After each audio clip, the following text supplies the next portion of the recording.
Hi guys, happy Mardi Gras. It's Jen at Wakeland back with video 2 in our remarkable created celebration and Stampin' Up! Spring catalog launch. I will be doing videos every hour on the hour starting this morning at 9, then we are here at 10, 11, 12, and 1 today, and then tomorrow at 9, 10, 11, and 12.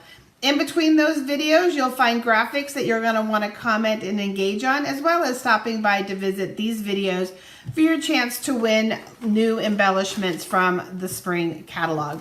I'm going to turn this camera around, and all of our videos are numbered and all of the engagement posts are numbered. So if you feel like you've missed one, just check the numbers or keep a little tally of the ones that you are visiting.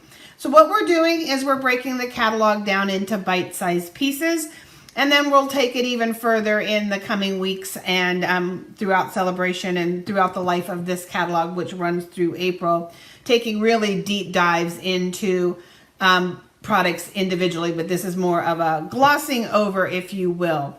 On the screen in front of you, you see the suite collection called Fancy Flora. I did do a singular video for each one of the suites, and you'll find a post linking those after this event is all over. So I'm not going to actually go through the details of all of this product. Just a quick reminder, if this is your first video, suites can be ordered all as one with the Easy I Want It All button, but you can also order the products individually, which is why they're all listed over here. Make sure when you're looking through the catalog that you're paying attention to the detail in the fine print. It'll tell you what you need to know about the size of the papers, whether they're 6 by 6 or 12 by 12, how many yards, what color the embellishments are, suggested block sizes, little tips about how, for example, this one works. All the dies fit in the mini Stampin' Cut and Emboss machine. So you'll find lots of tips as you go through the catalog. So just a real quick refresher from the suite video though, let me just show you some samples that were created with this. I'm seeing so many beautiful, fun things that everybody's creating with this Fancy Flora paper. It has a really neat oil painting look to it, very texturized, a little bit of canvas kind of that you can kind of see in the details. Lots of possibilities with it.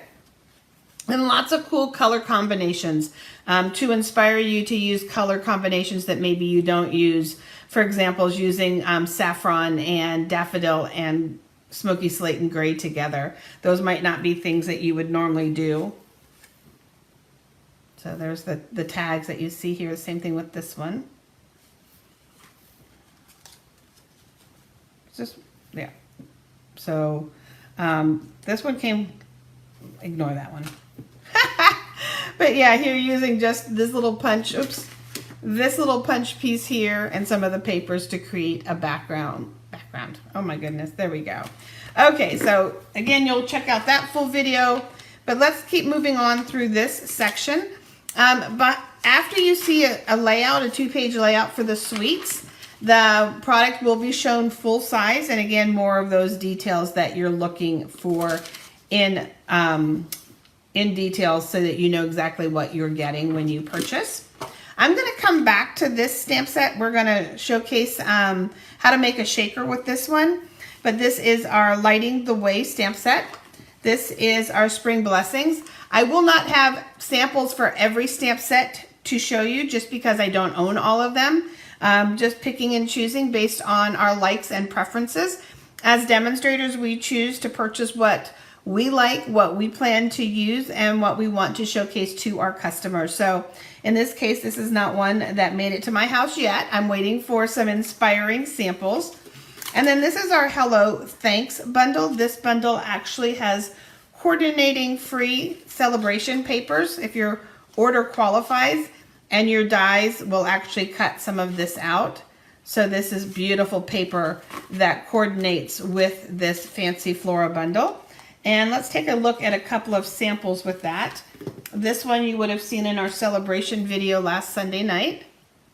I'm finding that rose gold really is needed for a lot of these fun papers and stuff. Rose gold goes beautiful with your Cajun Craze, your Calypso Coral, your Pale Papaya. So I'm really having fun pulling that out of my stash. You may have seen this one when we did the Enjoy the Ride a Ready to Ride suite. Paired it with, this paper is actually from that suite that features the motorcycles, and just kind of added a little bit of punch. That had a little bit of texture, but the dies and the greetings are from this bundle right here. This one here, we did what's called Emboss Resist, and this is that free gift with purchase that I mentioned in the first video. We now have these mini Stampin' Blends, and that's what's really going to allow you to get in there and get some of that nice blending happening on this Emboss Resist.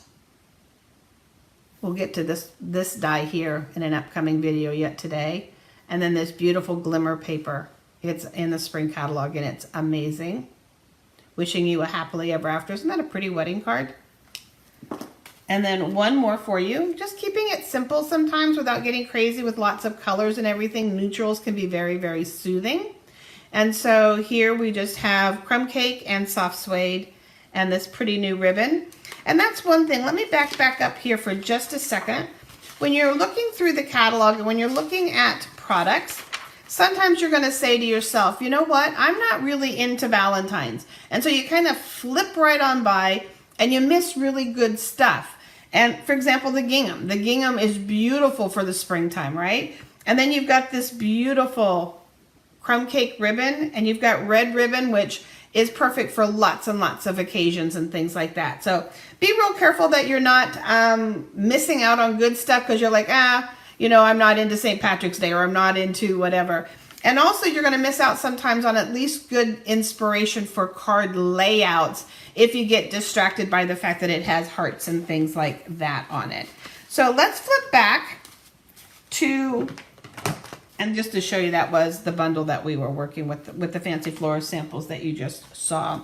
But let's flip back here to our Lighting the Way, because I want to give you a couple of fun tips with this. And we are going to make a little shaker together because you're going to see quite a few samples throughout the weekend with shaker cards. So Lighting the Way, thanks for lighting the way. Follow your dreams. You're all kinds of wonderful. And while these are lightning bugs, consider the Dragonfly Punch as well as the Dragonfly stamp set. Goes great with this. And then there's another stamp set called Campology, which is perfect because you have this really fun lantern. Of course, you see lots of lightning bugs and things like that in the evenings when you're out camping and things like that. So take a look at those. But let's start first with this one look at the element. So this is what I call a bonus die. There is not a stamp for it. It's simply just die cuts. Really, really cool lantern.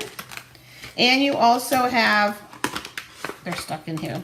You're going to have some bonus little lightning bugs. Okay. There's not a stamp for these. These just, well, actually you could cut this little size out, but they're not as great of a match. There is a die like this instead that actually will cut that one. Okay. So this one cuts and texturizes, and you'll see that on some samples. You have your leaves. So you have a die for all of your different leaves. I'll just put the other one up, and you do have the die for this one. Then you're going to have some dies for like your little guy here and your leaves. Then what you have is you have three elements that look like this. Okay. You have this odd looking thing here. It's not a slipper. You have the wings, and then you have the body. So let me show you at least how I put it together. If you have a different way of putting it together that works for you, I would love to know. If you happen to have already ordered yours and have it, let's grab some glue dots. And if we look at this, the head here on our lightning bug is rounded, right? If we look at our wings, it's rounded. And then if we look at this piece here, it's rounded. So having all of that rounded pointing up is how we're going to layer it, and they do then nest really well together.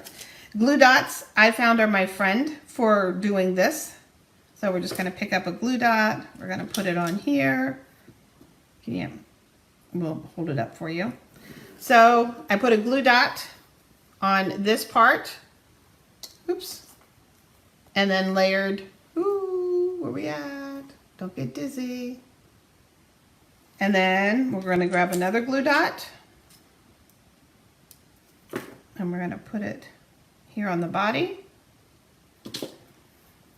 And then there are lines going down the body. Can you see them? Lines. And there are 2 lines, let it focus, on here. So I just line the body up. The head goes into the part there. All those lines, that rounded part lines up. And then it also lines up your lines. And then you have a really fun, nice looking little lightning bug. So let's take a look at some samples, and then again, like I said, one of the things we'll do in this video is we'll create just the basics of a shaker card for you. So one of the things that I had fun doing was playing with all kinds. I just grabbed a bucket of scraps and just started playing with different ways to layer the lightning bug. This paper here from the Dainty Designs in the Celebration catalog is just beautiful and perfect for working with this. This is by the Bay paper. Don't just use your paper with the suite it was intended to be used with.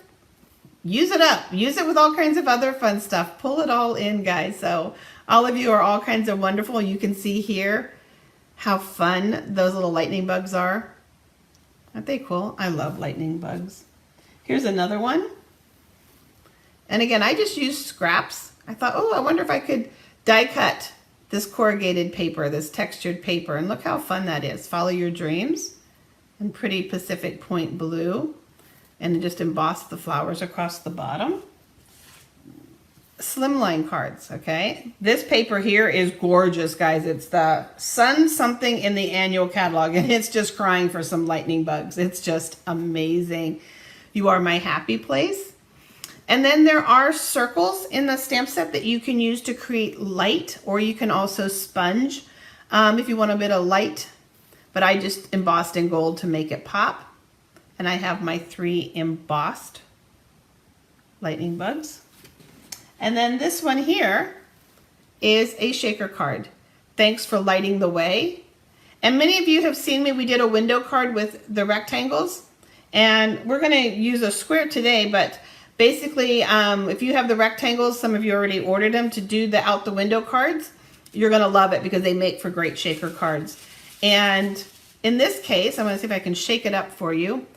I die cut just a whole bunch of lightning bugs with the fine glimmer. And then I just had some older sequins around.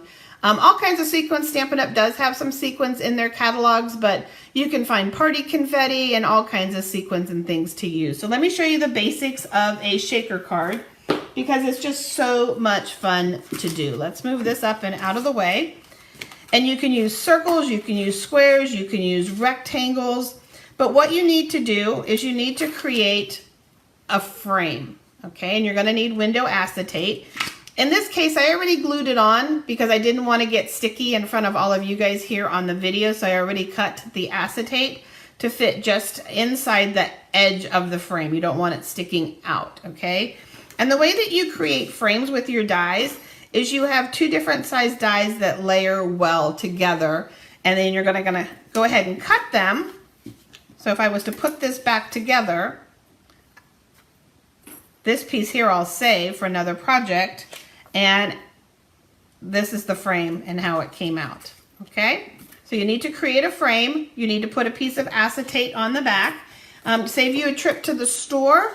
When you're placing your order, make sure that you add Stampin' Up's window sheets to your order and you'll have everything that you need. And also our foam strips. Our foam strips are easily cut. They're also easily just ripped with your fingers like tear and tape. And they're nice and skinny.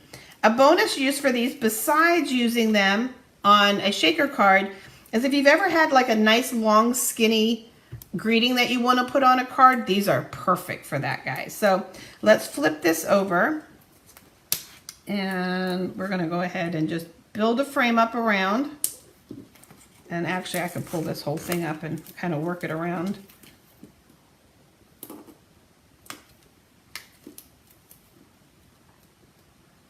And you want to keep it so that it's not showing into the acetate, if that makes sense. You want to keep it, I always try to place it somewhat towards the middle. But I love that I can do a narrow frame. You saw on this shaker, that it was a thicker frame because it was a larger image that I wanted to do. But just have fun playing. The one thing that you want to make sure when you're doing this is that you're sealed the whole way around. If I didn't seal this little part, then my little sequins and stuff would pop out of that, and we don't want that, right? So we don't want them going everywhere. Unless you're trying to prank somebody, maybe, I guess. So we've got all of that happening. And let's peel this up. Yeah, I'll drive you guys nuts, right? Let's get that little piece going. Get all of our backings off. These are double-sided sticky, which is perfect for these foam strips. I have just really, I cut them down and I keep some right at my workspace for the greetings. So now you're gonna leave it upside down like this. And you're gonna take some sequins and you put as much as you want in there. I will tell you that putting 1 or 2 in there is no fun. You definitely wanna be a little generous. And this is where it gets a little tricky sometimes. Some people will have a piece of cardstock cut if they want, so that they can then flip it over. Like if I wanted this to have, for example, we'll do it this way for right now. Do the backing like this, and then you can flip it over. Let's see what happens. Sometimes the things still fall out. So there's a couple things. Like I said, you can cut it slightly bigger. So if I wanted it to be bigger, I could do that. Or you can just simply eyeball it. And now I have my frame here. I'm going to be able to do my greeting. Okay. I could have also, like I said, had this backing behind it if I wanted that to not show the leaves or whatever. But just the very basics of making a shaker. We will go into more detail, and I'm going to show you some great variations in an upcoming video. But since I'm showcasing some shakers in these videos this weekend, I at least wanted to give you the basics of this. So I'll see you back here at 11 o'clock as we continue our march through the catalog. Thanks, guys.